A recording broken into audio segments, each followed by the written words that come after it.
Día 30 de octubre, San Alfonso Rodríguez, hermano coadjutor jesuita, año 1531-1617. La antigua ciudad de Segovia, en pasados tiempos lugar de recreo durante la conquista romana, se convirtió en ciudad floreciente mientras dominaron los musulmanes, pues en los extensos declives del Guadarrama pacían blancos rebaños cuya lana abastecía la industria de paños. En esta ciudad nació el 25 de julio de 1531 Alfonso Rodríguez, quien llegaría a grande santidad siendo hermano coadjutor jesuita. Junto a los muros de la ciudad, al pie de los arcos del monumental acueducto romano, vivía en la parroquia de Santa Coloma un hábil tejedor llamado Diego Rodríguez. Estaba casado con una virtuosa mujer, María Gómez de Alvarado, y Dios había bendecido este matrimonio concediéndole 7 varones y 4 niñas. Alfonso era el tercero. Ya desde sus primeros años era Alfonso un niño piadoso, reflexivo y movido de aspiraciones sobrenaturales. Se distinguió muy principalmente por su tierna devoción a la Santísima Virgen María. Cierto día en que estaba como absorto en éxtasis ante una imagen de María, se le oyó musitar: «Oh Señora mía, si supierais cuánto os amo tanto, que vos no podrías nunca llegar a amarme más». «Te engañas, hijo mío», le respondió la Virgen Inmaculada, que le apareció visiblemente, «porque te amo mucho más que tú puedas amarme». Esta respuesta inesperada dejó mudo de sorpresa y confusión al santo niño, y desde aquel instante se acrecentó aún más en su alma el amor y la devoción que profesaba a la Virgen María. La vida de Alfonso en el mundo. Siendo muy jovencito, ingresó en la escuela de los franciscanos, que estaba muy próxima a su casa. Cuando tenía 10 años, 2 padres jesuitas dieron una misión en Segovia y se hospedaron en la casa de campo de Diego, padre de nuestro santo. Designado para servirlos, Alfonso puso tal diligencia en ello que los misioneros, para recompensarle, le enseñaron el catecismo y el modo de rezar el rosario.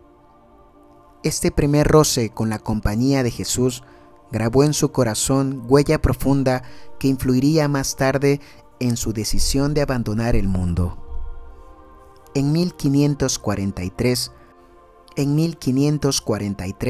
acababa de llegar a Alcalá Francisco de Villanueva, enviado por San Ignacio para fundar un colegio. No bien tuvo Diego noticia de esta fundación, se apresuró a enviar allá a sus 2 hijos mayores, Diego y Alfonso, pero apenas transcurrido un año, los 2 estudiantes hubieron de dejar el colegio. Su padre acababa de fallecer y la madre tenía necesidad de su presencia para dirigir los negocios de la familia. Como el hermano mayor tenía ya muy adelantados los estudios y daba buenas esperanzas, le permitieron continuarlos, pero Alfonso hubo de resignarse a tomar la dirección del comercio de su padre.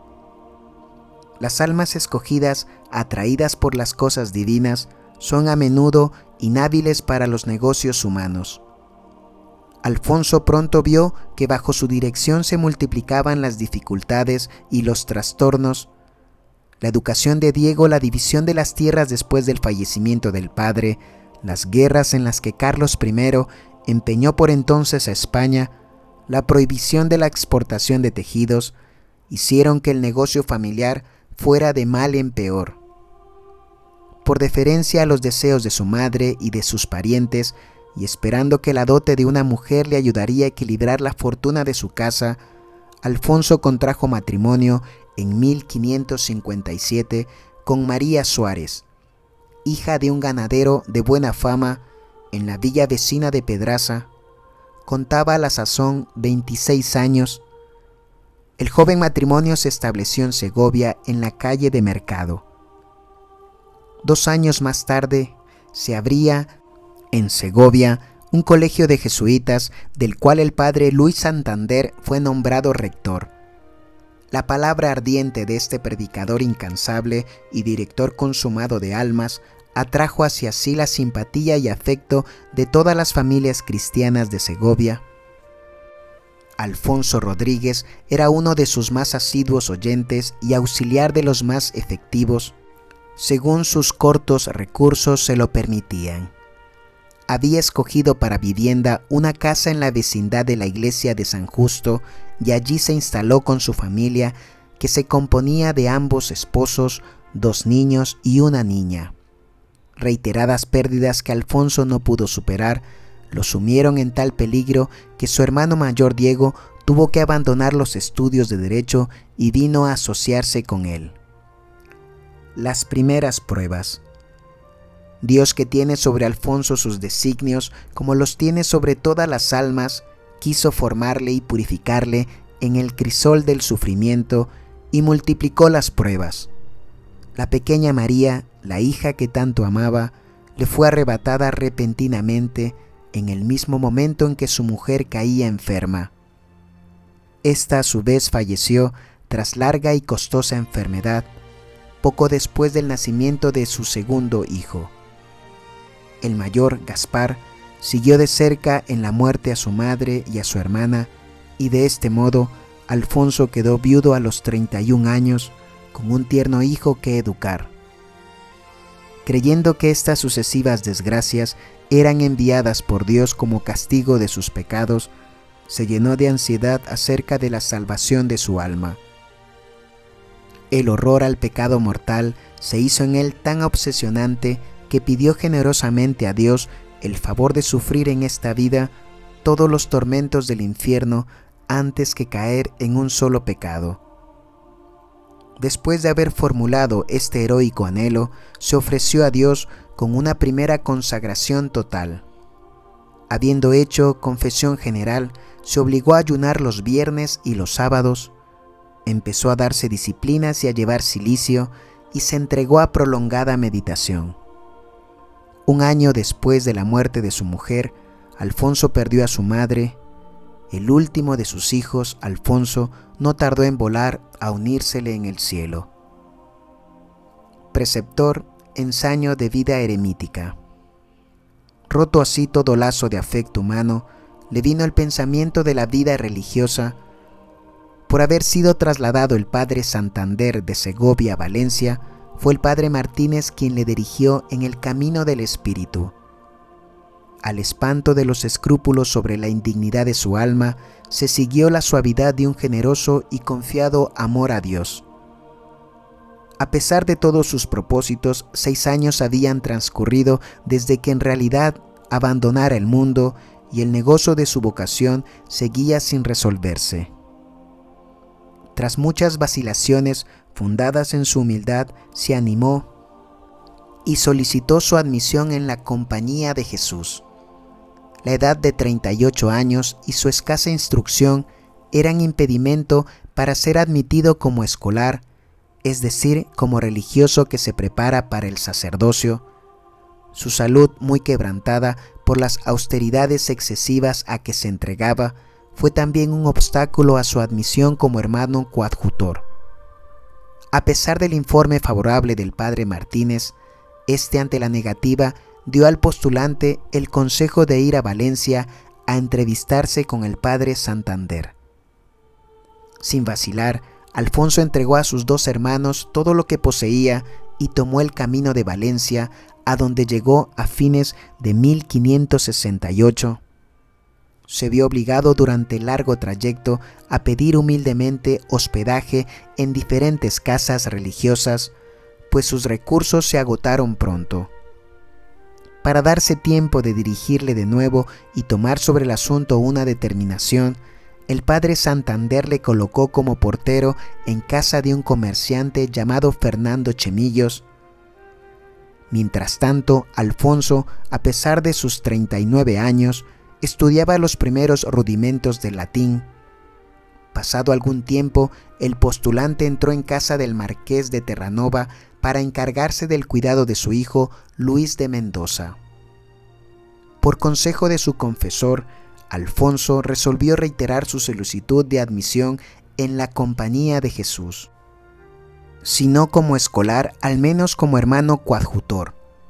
A punto estaba de ver cumplido su deseo cuando el diablo le tendió un lazo en el que estuvo a punto de aventurar su vocación. Un amigo de su misma edad, al que había conocido en el colegio de Valencia, quiso llevarle a un eremitorio que había en un pueblo cercano. Alfonso cedió y fue durante algún tiempo compañero del ermitaño. Las impertinencias de ese y sus rarezas de vida y de vestido le cansaron y volvió a su vida anterior. Apenas salió del eremitorio, fue a encontrar a su confesor, el cual le reprendió ásperamente. Alfonso prometió a su director sumisión completa. Los acontecimientos probaron que aquel ermitaño era un falso devoto. Su vida de religioso. En esto vino a Valencia el padre Cordeses, provincial, el cual a instancias del rector del colegio acabó, a pesar de nuevas objeciones respecto a la escasa instrucción y a la salud del postulante, por aceptar a Alfonso como hermano coadjutor. 7 años hacía que estaba fundada la Compañía de Jesús, cuando San Ignacio de Loyola creyó llegada la hora de asociar definitivamente a los padres y hermanos escolares, hermanos coadjutores o legos, a ejemplo de lo que practicaban desde hacía tiempo las órdenes antiguas. En la mañana del 31 de enero de 1571, Alfonso Rodríguez fue admitido como novicio.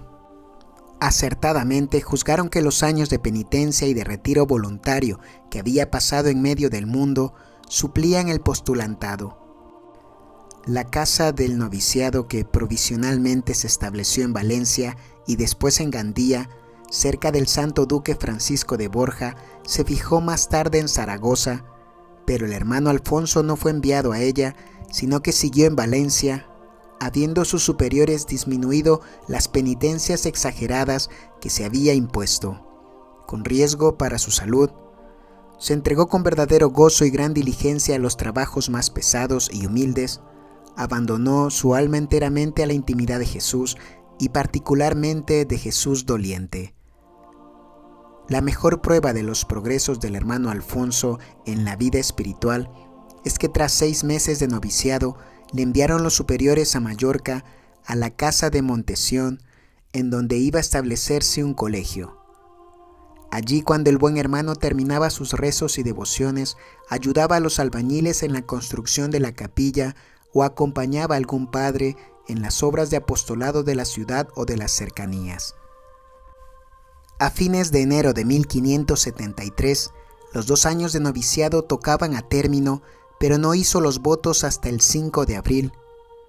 Después de la profesión por orden del padre Torrens, empezó Alfonso a escribir su autobiografía, que es un documento precioso para los historiadores de su vida. Como el oro en el crisol. Pronto comenzaron las pruebas. A los fáciles comienzos sucedió la verdadera señal de los elegidos, la tentación, tortura moral, la peor de todas, que agotó las fuerzas, que acrisola y que eleva el alma, dejándola jadeante en el corazón divino.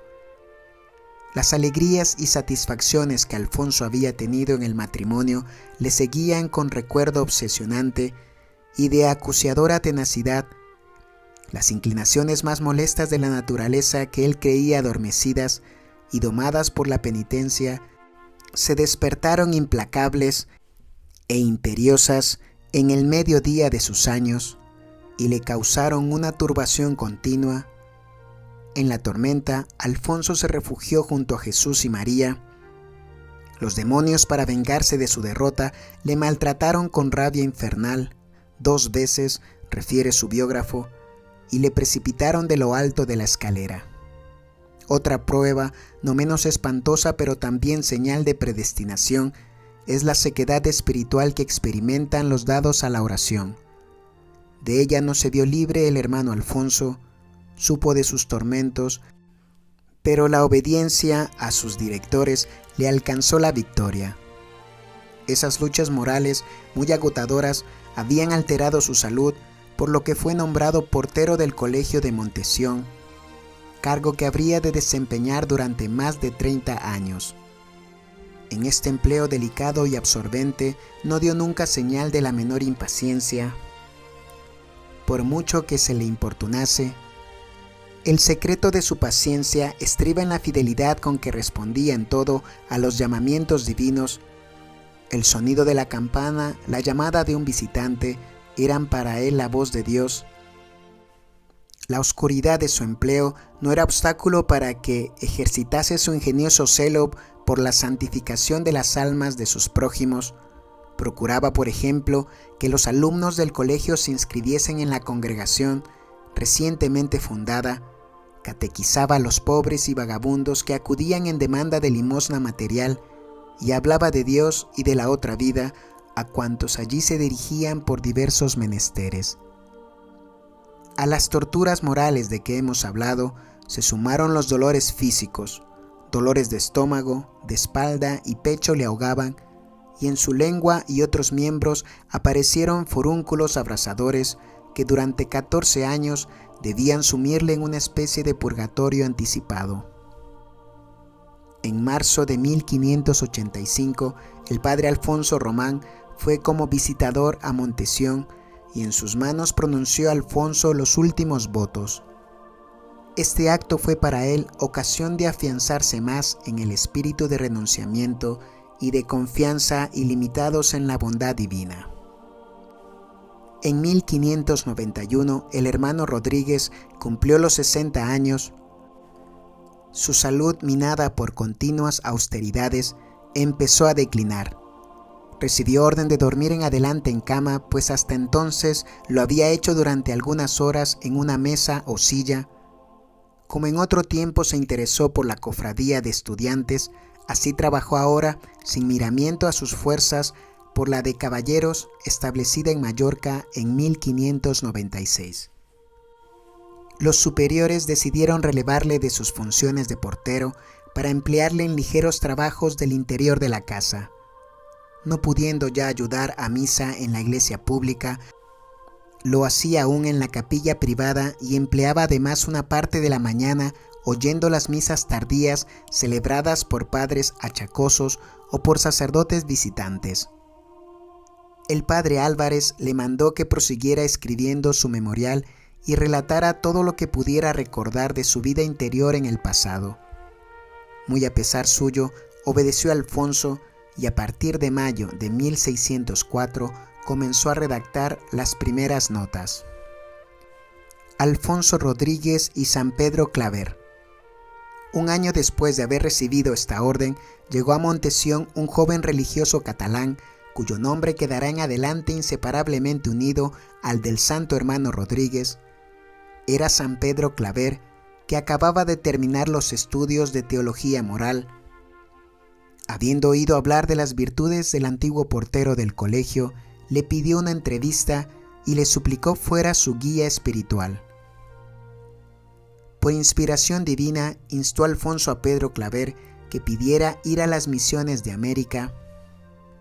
La hora de la separación llegó y el anciano hermano converso prometió al joven y ardiente apóstol la ayuda de sus oraciones, el mérito de sus penitencias y sufrimientos, y le dio un librito escrito de su puño intitulado La Perfección Religiosa. El Señor le favoreció no pocas veces con el don de profecía. En una ocasión debían de embarcarse 12 religiosos del Colegio de Mallorca para Valencia. El rector ordenó al hermano Alfonso que consultara al Señor cuál fuera la suerte del viaje, y una voz interior respondió al santo que el viaje sería de oro. Se emprendió la navegación y sus principios fueron prósperos, pero cuando el navío estaba ya cerca de las costas de la península, fue apresado por los piratas que se llevaron a todos los pasajeros cautivos a Argel. Cuando llegaron a Mallorca las nuevas del desastre, todo fue consternación y desconsuelo, y recriminaron duramente al hermano Alfonso su equivocación. Pero el tiempo salió en su defensa sin mucho tardar y demostró que realmente la navegación había sido de oro, pues los padres cautivos convirtieron a muchos turcos, dieron pruebas heroicas de fortaleza y un año después fueron rescatados y volvieron a España, dando gracias a Dios que tan admirablemente los había favorecido durante su cautiverio. Muerte del santo. Aún esperaban al santo las últimas amarguras, las pruebas decisivas. Alfonso fue víctima de la humana flaqueza. Los milagros que ya en vida obraba el Señor por su virtud, sus méritos y mortificaciones parecieron hacer sombra a ciertos espíritus. El nuevo provincial padre José de Villegas, al que se había predispuesto en contra del que ya consideraban como taumaturgo poderoso, se entregó a minuciosa información del carácter y de la vida interior del hermano Alfonso. Con tacto y prudencia prohibió que se tuviera ya como reliquias lo que pertenecía al religioso. Le pareció exagerado el valor que se daba a sus escritos espirituales y para probar al buen hermano le hizo reproches públicos. El anciano no experimentó sino alegría y fortaleza. Con el alma inundada de antemano de celestes resplandores y el cuerpo purificado por sufrimientos expiatorios, Alfonso Rodríguez podía comparecer ante el juez que con una mirada escudriña lo más recóndito del pensamiento y del corazón. Tras nuevas tentaciones de desaliento, asaltos reiterados de todas clases, enfermedades humillantes y dolorosas, la hora de la liberación sonó por fin. Recibió el santo viático y la extrema unción. Tan débil se encontraba que se le hubo de sostener mientras recibía la Sagrada Comunión. Los días que siguieron a estos actos semejaba estar en éxtasis y no abría los labios más que para pronunciar los santos nombres de Jesús y de María. El 31 de octubre, hacia medianoche, exclamó como si despertara de un profundo sueño: «He aquí el esposo que viene», y sosegándose expiró poco después mientras pronunciaba en alta voz el nombre de Jesús. Contaba 86 años. La noticia de su muerte produjo en toda la ciudad un sentimiento de profundo dolor que se manifestó por la afluencia de gentes de todas las clases sociales, todas ellas con las señales de la más viva aflicción en su semblante, bañados en lágrimas los ojos y dejando asomar a ellos el luto que llevaban en sus corazones. Los funerales fueron magníficos. A ellos asistieron el virrey y todas las autoridades civiles de la isla. Querían de este modo honrar la memoria de aquel humilde portero que cifraba su mayor ventura en ser menospreciado. Asistieron también al solemne acto el prelado, cabildo, clero y comunidades religiosas, y cerraba el fúnebre cortejo una muchedumbre de pueblo que con voces plañideras pregonaba las heroicas virtudes de nuestro bienaventurado. Gran número de milagros obrados por Dios junto a la sepultura dieron testimonio elocuente de su santidad. Hechas las correspondientes diligencias canónicas, fue beatificado por el Papa León XII en 1825 y el 8 de enero de 1888 el sumo pontífice León XIII, durante las fiestas de su jubileo sacerdotal, decretó la canonización de 10 grandes siervos de Dios, los 7 fundadores de los servitas y 3 jesuitas, Pedro Claver, Juan Bergman y Alfonso Rodríguez.